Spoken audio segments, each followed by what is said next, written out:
கிறிஸ்து இயேசுவுக்குள் மிகவும் அன்பாய் அழைக்கப்பட்டு தெரிந்து கொள்ளப்பட்ட அன்புக்குரிய சகோதர சகோதரிகளுக்கு நம்முடைய பிதாவாகிய தேவனுடைய நாமத்தினாலும் நமது ஆண்டவராகிய இயேசு கிறிஸ்துவின் நாமத்தினாலும் அன்பின் வாழ்த்துக்கள். What pastor Russell set. கேள்வி எண் 256 2. வருடம் 1916. தேர்ந்தெடுத்தல் சதவீதம் தொடர்பாக. Election regarding percentage. கேள்வி எண் 2. ஒரு குறிப்பிட்ட வாட்ச் டவர் வெளியீட்டில் அதன் தேதி எனக்கு ஞாபகமில்லை 50% முன்மொழிதலின் வாக்கினை ஆகிலும் பெற்றிருக்கும் முன்மொழியப்பட்டவர்கள் யாவரும் ஏகமனதாய் தேர்ந்தெடுக்கப்பட வேண்டும் எனும் ஒரு தேர்ந்தெடுத்தல் வழிமுறையினை நீங்கள் தெரிவித்திருந்தீர்கள். பிரச்சனைகளும் பிணக்குகளும் உள்ள ஒரு சபையில் இந்த வழிமுறையை கையாளுவது நலமாயிருக்குமா?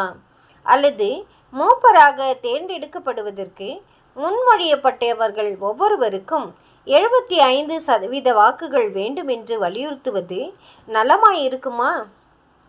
இக்கேள்விக்கான பதில். என்ன செய்யப்படலாம் என்று வேதாகமம் நமக்கு தெரிவிக்கிறதில்லை என்று முதலாவதாக நாம் நினைவில் கொள்ள வேண்டும். இப்படி இருப்பதினால் இதை செய்வதில் மிகவும் அனுகூலமிக்க வழிமுறையாக எது காணப்படும் என்று கண்டுபிடிப்பதில் பகுத்தறிதலே காரியமாகும். எது சிறந்த வழி என்று கண்டு கொள்வதில் பகுத்தறிதலே காரியமாய் இருக்கின்றது. உங்களுடைய பகுத்தறிதலின் அளவிற்கு என்னுடைய பகுத்தறிதலானது நலமாய் காணப்படாமல் இருக்கலாம்.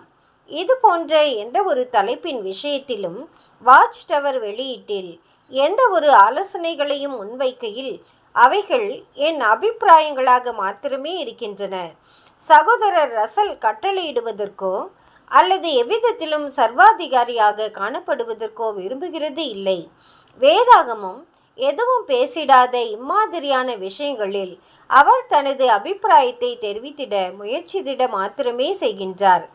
நான் அறிந்திருக்கிறதை விட சபையார் சில சிறந்த வழியை அறிந்திருப்பார்களாகில் அதில் எனக்கு திருப்தியே. தேவனுடைய சித்தமானது சபையாரினால் தெரிவிக்கப்பட வேண்டும் மற்றும் சபையாருடைய சித்தத்தை தள்ளிவிடுகிறவன் தவறு செய்கிறவனாகவும் கர்த்தருடைய அங்கீகரிப்பை பெற்றுக்கொள்ளாதவனுமாயிருப்பான். விரும்பியதை அடையத்தக்கதாக இரகசியமாய் சிலர் தங்களது செல்வாக்கினை பயன்படுத்துவது குறித்தும் இப்படியாக தற்போதைக்கு சபையாருடைய நலனுக்கு அடுத்தவைகள் குறுக்கிடப்படுகிறதை குறித்தும் மற்றும் இது நிச்சயமாய் சரியற்றது என்பது குறித்தும் நான் அறிந்திருக்கின்றேன்.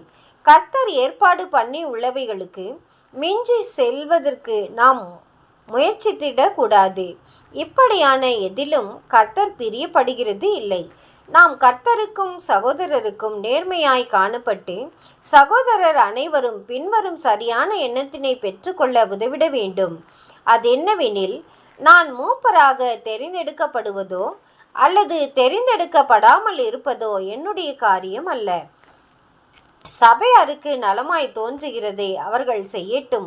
ஒருவேளை அவர்கள் என்னை தேர்ந்தெடுத்து கொள்வார்களானால் என்னால் முடிந்த மட்டும் அவர்களுக்கு நன்றாய் ஊழியம் புரிந்திடுவதற்கு நான் முயற்சித்திடுவேன். ஆனால் ஒருவேளை அவர்கள் என்னை தேர்ந்தெடுக்காவிட்டாலும் எந்த விதத்திலும் என்னால் முடிந்த மட்டும் அவர்களுக்கு நன்கு ஊழியம் புரிந்திட முயற்சித்திடுவேன் என்பதே ஆகும். ஒருவேளை நாம் இத்தகைய ஒரு ஆவியினை பெற்றிருப்போமானால் அதை நிச்சயமாய் சபையார் ஏற்ற காலத்தில் காண்பார்கள். கர்த்தர் அதை எப்போதுமே கண்ணோக்கி கொண்டிருக்கின்றார். மற்றும் தேவனிடத்தில் நீங்கள் சரியாய் காணப்பட்டீர்கள் என்றால் மற்றவர்களிடத்தில் உங்களது நிலைப்பாடு எப்படி காணப்படுகின்றது என்பது ஒரு பொருட்டல்ல.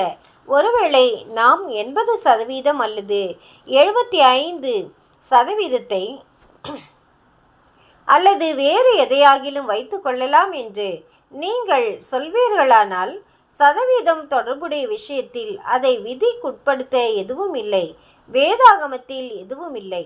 வாக்கு விஷயத்தில் 75 அல்லது 80% பிரியப்படுத்துவதை காட்டிலும் உங்கள் மனசாட்சியினால் முடிந்த மட்டும் சபையாரில் உள்ள அனைத்து சகோதரர்களையும் பிரியப்படுத்துவதற்கும் அனைவருக்கும் திருப்திகரமாய் இருக்கும் ஓர் தேர்ந்தெடுத்தலை பெற்றுக்கொள்வதற்கும் விரும்புவது நலமாய் இருக்கும் என்று நாங்கள் யோசனை கூறுவோம். சபையாரில் உள்ள ஒவ்வொருவருக்காகவும் அக்கறை கொள்ள வேண்டும் மற்றும் ஒவ்வொருவனும் சரி என்று தான் கருதுபவைகளை செய்திடவும் வேண்டும். அனைவருமே முழுமையாய் திருப்தி அடைய மாட்டார்கள் என்று அறிந்த நிலையில் சிறுபான்மையினரின் எண்ணங்களை பொருட்படுத்தாமல் பெரும்பான்மையினர் தங்கள் எண்ணங்களின்படி நடந்தேற்றுவது என்பது நிச்சயமாய் சரியாயிராது. ஒருவேளை ஒரு குறிப்பிட்ட சகோதரன் மூப்பராகிட வேண்டுமென்று நீங்கள் எண்ணுகின்றீர்கள் என்று வைத்துக்கொள்ளலாம் மற்றும் அச்சகோதரனிடத்தில் எக்குறையினையும் நான் காண்கிறது இல்லை என்று வைத்துக்கொள்ளலாம். நீங்கள் அவர் மூப்பராகிட வேண்டுமென்று விரும்புகின்றீர்கள் என்ற காரியமே நான் அவருக்காக வாக்களிப்பதற்கு ஒரு காரணமாக அமைகின்றது. எனினும் அவரை தகுதியற்றவர் என்று கருதிடுவதற்கு ஏதுவாய் அவரது குணலட்சணம் குறித்து நான் எதையேனும் அறிந்திருப்பேனானால் இச்சூழ்நிலையில் அவருக்கு நான் வாக்களிப்பது என்பது கர்த்தருடைய சித்தத்திற்கு விரோதமாய் இருக்கும். அப்படியானால் ஒரு குறிப்பிட்ட காரணத்திற்காக என்னால் அவருக்கு வாக்களித்திட முடியாது. வாக்களித்தல் தொடர்புடைய விஷயத்தில் என்னுடைய அபிப்பிராயத்தை தெரிவிக்க மாத்திரமே செய்கின்றேன். முடிந்த மட்டும் நம்முடைய தேர்ந்தெடுத்தலை ஏக மனதுடன் பெற்றிருக்க விரும்புகின்றேன். எனினும் ஒரு குறிப்பிட்ட காரணத்தினால் என்னால் அவருக்கு வாக்களிக்க இயலவில்லை. அச்சகோதரனும் இதை சரியாய் எடுத்துக்கொண்டு அவர் பின்வருமாறு: உங்களது நேர்மையினையும் யதார்த்தத்தையும் நான் பாராட்டுகின்றேன். நான் ஓர் உயர் தரத்திற்கு என்னையே கொண்டு வந்திடுவதற்கு முயற்சித்திடுவேன் என்று கூறிட வேண்டும். இதுவே சரியாயிருக்கும். அதாவது சரியாய் செயல்பட்டு பின் முழு சபையாரையுமே பிரியப்படுத்துவதாய் இருக்கும் என்று எதிர்பார்ப்பதாகும். அதுவும் அவர்களை பிரியப்படுத்துகிறதாக இருந்தாலும் இல்லாவிட்டாலும் சரியானவற்றை செய்வதாகும். அதுவும் எவ்வித சுயேட்சையான ஆவியினால் இல்லாமல் மாறாக ஒவ்வொருவரின் மற்றும் அனைவரின் கருத்துக்களையும் முறையே கருத்தில் எடுத்துக்கொள்வதற்குரிய பெருந்தன்மையின் ஆவியினால் செய்யப்பட வேண்டும். 85% விதியானது நிலைநாட்டப்பட்டும் சபையாரினுடைய சித்தம் உண்மையில் நிறைவேற்றப்படாத நிலையில் காணப்பட்ட சில சந்தர்ப்பங்களை நான் அறிவேன். அது எப்படி 85% அடைய பெற்றிருக்குமானால் ஏன் அது சபையாருடைய சித்தமாக காணப்பட முடியவில்லை? ஏனெனில் 15% கட்டுக்கடங்காதவர்களாகி விடுவதற்கு தீர்மானிக்கக்கூடும் மற்றும் 85% விருப்பத்தினை அடையவிடக்கூடாது என்று தீர்மானிக்கக்கூடும். பெரும்பான்மையினரை சிறுபான்மையினர் ஆள முயல்கின்றனர் மற்றும் இணங்கி விட்டு கொடுப்பதில்லை. எனினும் சபையாரினுடைய விருப்பத்தை தீர்மானிப்பதற்கு பெரும்பான்மை மாத்திரமே தேவையாயிருக்கின்றது.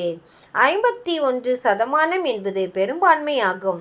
ஒருவேளை 85% வேண்டுமென்று முன்வைக்கப்படுகிறது என்றால் அது சிறுபான்மையினரை பிரியப்படுத்துவதற்கென்றுள்ள பெரும்பான்மையினரின் சார்பிலான சலுகையே ஆகும்.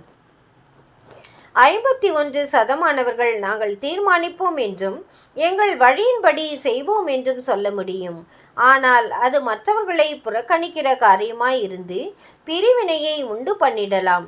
இப்படி செய்வது ஞானமான அல்லது அன்பான காரியமாய் இராது. பெரும்பான்மையானவர்கள் சிறுபான்மையினரை குறித்து கருத்தில் எடுத்துக்கொள்ள வேண்டும். கூடுமானால் ஒவ்வொருவரையும் உள்ளடக்கின நிலையில் 100% பெற்றுக்கொள்ள விரும்புகின்றோம் என்று தெரிவித்திட வேண்டும். ஆனால் பெரும்பான்மையினர் சிறுபான்மையினரை கவனத்தில் கொள்ளாமல் இருந்து இதனால் சிறுபான்மையினர் சபையாருடைய வேலைக்கு தடங்களும் இடர்பாடும் உண்டு பண்ணுவதும் இந்த 85% இடையூறு உண்டு பண்ணத்தக்கதாக தங்களால் முடிந்த யாவற்றையும் செய்வோம் என்று கூறுவதும் இவர்கள் நல்நோக்கங்களை முன்னிலையிலிருந்து நிறைவேற்றுபவர்களை தடை செய்கிற நோக்கோடு அரசியலில் பயன்படுத்தப்படும் தந்திரமான முறைமைகளை எடுத்துள்ளனர் என்பதை சுட்டி காட்டுகின்றதாய் இருக்கும். இது முற்றிலும் தவறாக இருக்கும். இந்த காரியங்கள் குறித்த சரியான கண்ணோட்டங்களை நாம் பெற்றுக்கொள்ள வேண்டும். புரூக்ளினிலும் நியூயார்க்கிலும் உள்ள சபைகளில் ஏக மனதுடன் கூடிய வாக்கை எப்போதும் நாம் பெற்றிருப்போம். ஏனெனில் வேலை தொடர்புடைய விஷயத்தில் நாம் அறிந்திருக்கிற எல்லாவற்றையும் செய்திடுவதற்கு நாங்கள் ஒப்புக்கொண்டிருக்கின்றோம். ஒருவேளை யாரேனும் ஒருவர் ஒரு குறிப்பிட்ட சகோதரனை மூப்பனாகவோ அல்லது உதவிக்காரனாகவோ பெற்றிருக்க விரும்பினால் அவரை பெற்றிருப்பதற்கு நாமும் மகிழ்வோம். இப்படியாகவே கிட்டத்தட்ட எல்லா இடங்களிலும் காணப்படும் சபையார்களின் மனநிலையாக இருக்கும் என்று நாம் நம்புகின்றோம். ஆனால் சில சமயங்களில் நம்முடைய மனங்களானது திரித்து காணப்படுகின்றது. 85% பெற்றுக்கொள்ளாதது வரையிலும் எங்களால் எதுவும் செய்ய முடியாது என்று சிறுபான்மையினர் கூறும்போது நான் ஒரு மாற்றத்தை முன்வைத்து அதை 51% மற்றும் 51% தங்களால் முடிந்த மட்டும் மற்றவர்களிடத்தில் அன்பாய் இருப்பார்களாக. ஆனால் கர்த்தருடைய வேலைக்கு தடங்கள் உண்டு பண்ணும் எந்த ஒரு வழிமுறையையும் நாங்கள் அனுமதிப்பது இல்லை என்று மற்றவர்கள் தெரிந்து கொள்வார்களாக. சபையாரில் உள்ள பெரும்பான்மையானவர்கள் சபையாரை நடத்திடவும் அதன் நடைமுறைகளை தீர்மானித்திடவும் வேண்டும் என்று தேவன் விரும்புகின்றார். எனினும் பெரும்பான்மையானவர்கள் சிறுபான்மையானவரிடத்தில் மிகவும் அன்பாய் காணப்படவும் கர்த்தர் விரும்புகின்றார். அவர்கள் ஒருமித்த மனதில் காணப்பட முடியும் என்றால் அது இன்னும் சிறப்பாய் இருக்கும். தேவன் தாமே இந்த வார்த்தைகளை ஆசிர்வதிப்பாராக. ஆமேன்.